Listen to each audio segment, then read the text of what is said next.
Hello. Today, I want to make an admission to you. I want to bare my soul, so to speak. And I want to say that there are some people whom I just don't like.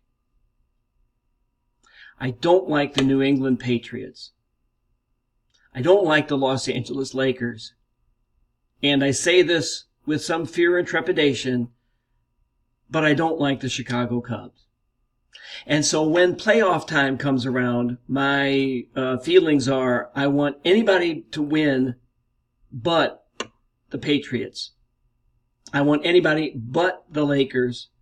I want anybody but the Cubs.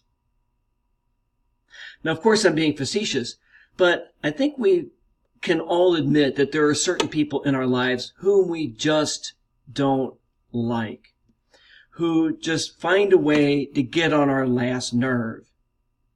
Whether they're a neighbor, someone at work, someone at church, even someone in our own family.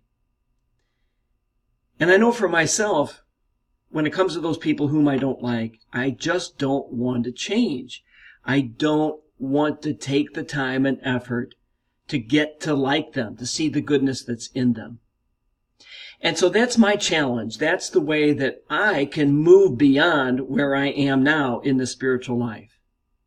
And I can do that by growing up a little bit, by moving beyond, by coming to accept these folks for who they are. And when I do that, I will have grown just a little bit more in the spiritual life. Go Cardinals.